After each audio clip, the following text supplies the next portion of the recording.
Praise the Lord. Greetings to you all in the name of our Lord and Savior Jesus Christ. Today's Bible verse, 1 Chronicles chapter 22 verse 13. If you obey all the laws which the Lord gave to Moses for Israel, you will be successful. ಮೊದಲನೇ ಪೂರ್ವಕಾಲ ವೃತ್ತಾಂತ 22ನೇ ಅಧ್ಯಾಯ 13ನೇ ವಚನ. ಯೆಹೋವನು ಮೋಶೆಯ ಮುಖಾಂತರವಾಗಿ ಇಸ್ರಾಯೇಲರಿಗೆ ಕೊಟ್ಟ ವಿಧಿ ನ್ಯಾಯಗಳನ್ನು ನೀನು ಕೈಕೊಳ್ಳುವುದಾದರೆ ಸಫಲನಾಗುವೆ. ಈ ಮಾತನ್ನು ದಾವೀದನು ತನ್ನ ಮಗನಾದ ಸೊಲೊಮೋನನಿಗೆ ಹೇಳ್ತಾ ಇದ್ದಾನೆ.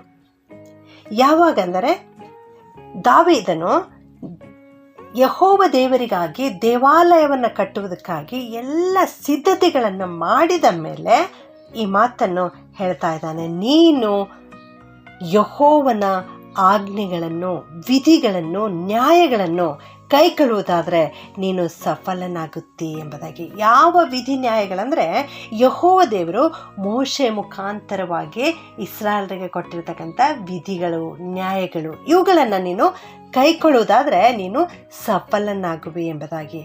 ನನ್ನ ಪ್ರಿಯ ದೇವಜನರೇ, ಅಂದು ದೇವರು ದಾವೀದನ ಮೂಲಕವಾಗಿ ಸೊಲೊಮೋನನಿಗೆ ಈ ಮಾತನ್ನು ಹೇಳ್ತಾ ಇರುವುದಾದರೂ ಈ ಹೊತ್ತು ದೇವರಾತ್ಮನ ಮೂಲಕವಾಗಿ ಈ ಮಾತನ್ನು ನಮಗೆ ಹೇಳ್ತಾ ಇದ್ದಾರೆ. ನಾವು ದೇವರ ಆಜ್ಞೆಗಳನ್ನು, ವಿಧಿಗಳನ್ನು, ನ್ಯಾಯಗಳನ್ನು ಕೈಕೊಂಡು ನಡೆಯುವುದಾದರೆ ನಾವು ಸಫಲರಾಗುತ್ತೇವೆ. ನಾವು ಈ ಲೋಕದಲ್ಲಿ ಜೀವಿಸುವಾಗ ಸಫಲರಾಗುತ್ತೇವೆ, ಜಯ ಹೊಂದುತ್ತೇವೆ ಎನ್ನುವಂಥ ಮಾತನ್ನು ದೇವರು ಇವತ್ತು ನಮಗೆ ತಿಳಿಸಿಕೊಡ್ತಾ ಇದ್ದಾರೆ. ಅಲ್ಲಿ ದಾವೀದನು ತನ್ನ ಮಗನಿಗೆ ಹೇಳ್ತಾ ಇದ್ದಾನೆ, ಸ್ಥಿರಚಿತ್ತನಾಗಿರು, ಧೈರ್ಯದಿಂದಿರು, ಅಂಜಬೇಡ, ಕಳವಳ ಪಡಬೇಡ ಎಂಬುದಾಗಿ. ಹೌದು, ನೀನು ಇಂದು ಯಾವ ಕಾರ್ಯವನ್ನು ಮಾಡುತ್ತಾ ಇರುವುದಾದರೂ ಕರ್ತನ ಹೆಸರಿನ ಮೇಲೆ ನೀನು ಪ್ರಾಮಾಣಿಕವಾಗಿ ಕರ್ತನ ವಿಧಿಗಳನ್ನು, ನ್ಯಾಯಗಳನ್ನು ಕೈಕೊಂಡು ನಡೆಯುತ್ತಾ ಇರುವುದಾದರೆ ಖಂಡಿತವಾಗಿಯೂ ನೀನು ಸಫಲನಾಗುವೆ.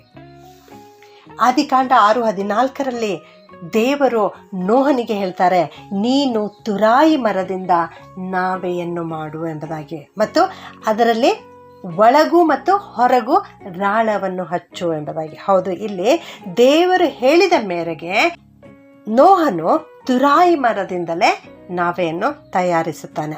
ದೇವರು ಕೊಟ್ಟ ಆಜ್ಞೆಯನ್ನು ಕೈಕೊಂಡು ಆತನು ಹೇಳಿರುವ ಆ ತುರಾಯಿ ಮರದಿಂದ ನಾವೆಯನ್ನು ಕಟ್ಟುತ್ತಾನೆ ಮತ್ತು ಅದಕ್ಕೆ ಒಳಕ್ಕೂ ಹೊರಕ್ಕೂ ರಾಳವನ್ನು ಹಚ್ಚುತ್ತಾನೆ.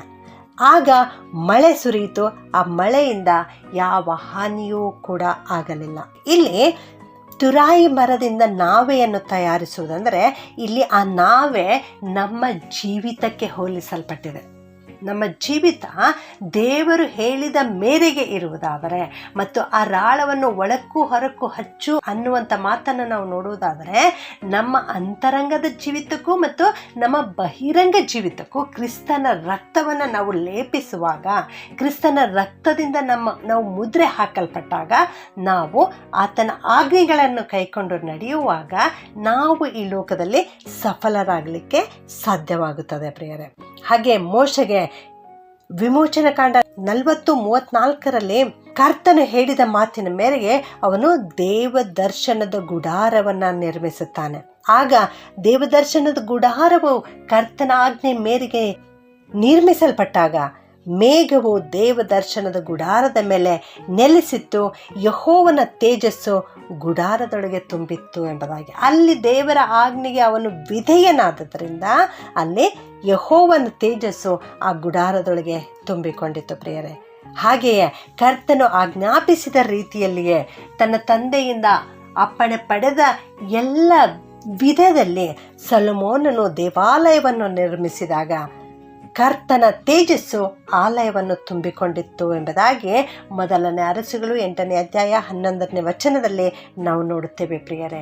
ಹೌದು, ನಾವು ಕೂಡ ಕರ್ತನಿಗೆ ವಿಧೇಯರಾಗಿ ಜೀವಿಸುವಾಗ ಆತನ ಆಜ್ಞೆಗಳನ್ನು, ಆತನ ಕಟ್ಟಳೆಗಳನ್ನು, ಆತನ ವಿಧಿಗಳನ್ನು, ಆತನ ನ್ಯಾಯವನ್ನು ನಾವು ಕೈಕೊಂಡು ನಡೆಯುವಾಗ ನಮ್ಮ ಜೀವಿತದಲ್ಲಿಯೂ ಕೂಡ ನಾವು 100ಕ್ಕೆ 100ರಷ್ಟು ಪ್ರತಿಫಲವನ್ನು ಪಡೆಯಲಿಕ್ಕೆ ಸಾಧ್ಯವಾಗುತ್ತದೆ. ನೀನು ಕರ್ತನಿಗೆ ಎಷ್ಟು ವಿಧೇಯನಾಗುತ್ತೀಯೋ ಅಷ್ಟು ಆಶೀರ್ವಾದ ನಿನ್ನ ಜೀವಿತದಲ್ಲಿ ತುಂಬಲ್ಪಡುತ್ತದೆ. ಆದ್ದರಿಂದ ನನ್ನ ಪ್ರಿಯ ದೇವಜನರೇ, ಕ್ರಿಸ್ತನ ಬಳಿಗೆ ನೀವು ಬನ್ನಿರಿ. ಕ್ರಿಸ್ತನೇ ಮಾರ್ಗವಾಗಿದ್ದಾನೆ, ಕ್ರಿಸ್ತನೇ ಬಾಗಿಲಾಗಿದ್ದಾನೆ. ನಿನ್ನ ಜೀವಿತಕ್ಕೆ ಬರಲಿಕ್ಕಿರುವ ಎಲ್ಲ ಆಶೀರ್ವಾದಗಳು ತೆರೆಯಲ್ಪಡುತ್ತವೆ. ನೀನು ಸಫಲನಾಗುತ್ತೆ. ಪ್ರಾರ್ಥನೆ ಮಾಡಿಕೊಳ್ಳೋಣ. ಭೂಪರೆ ಲೋಕಗಳ ಒಡೆಯನಾಗಿರುವಂಥ ನಮ್ಮ ಪ್ರೀತಿಯ ತಂದೆಯಾದ ದೇವರೇ, ನಿಮಗೆ ಸ್ತೋತ್ರ ಉಂಟಾಗಲಿ ಸ್ವಾಮಿ.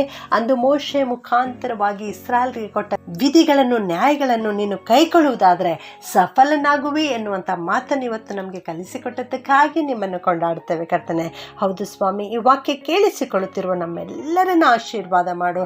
ನಾವೆಲ್ಲರೂ ಕೂಡ ಕರ್ತನೆ ನಿನ್ನ ಆಜ್ಞೆಗಳನ್ನು ಕೈಕೊಂಡು ನಡೆಯಲಿಕ್ಕೆ ಕೃಪೆ ಮಾಡು ಸ್ವಾಮಿ. ನೀನು ಸಫಲನಾಗುವಿ ಎನ್ನುವಂಥ ಮಾತನ್ನು ನಮ್ಮೆಲ್ಲರಿಗೆ ನೀನು ಇವತ್ತು ತಿಳಿಸಿಕೊಡ್ತಾ ಇದ್ದದಕ್ಕಾಗಿ ಸ್ತೋತ್ರಪ್ಪ. ನಮ್ಮೆಲ್ಲರನ್ನು ಸಹ ಆಶೀರ್ವಾದ ಮಾಡು. ನಾವೆಲ್ಲರೂ ಸಫಲರಾಗಿ ಜಯದ ಜೀವಿತವನ್ನು ಜೀವಿಸಲಿಕ್ಕೆ ಸಹಾಯ ಮಾಡು. ನಮ್ಮೆಲ್ಲರ ಕುಟುಂಬಗಳನ್ನು ಆಶೀರ್ವಾದ ಮಾಡು ಅಪ್ಪ. ನಿನ್ನ ರಕ್ತದ ಮುದ್ರೆಯನ್ನು ನಮ್ಮ ಮೇಲೆ ಹಾಕು ಕರ್ತನೆ. ನಿನ್ನ ಪರಿಶುದ್ಧ ರಕ್ತವನ್ನು ನಮ್ಮ ಮೇಲೆ ಪ್ರೋಕ್ಷಿಸು ಕರ್ತನೆ. ನಿನ್ನ ಆಜ್ಞೆಗಳನ್ನು ಕೈಕೊಂಡು ನಡೆಯಲಿಕ್ಕೆ ನಮ್ಮೆಲ್ಲರಿಗೆ ಕೃಪೆ ಮಾಡಬೇಕಾಗಿ ಯೇಸುವಿನ ನಾಮದಲ್ಲಿ ಪ್ರಾರ್ಥಿಸಿ ಬೇಡುತ್ತೇನೆ ತಂದೆಯೇ. ಆಮೇಲೆ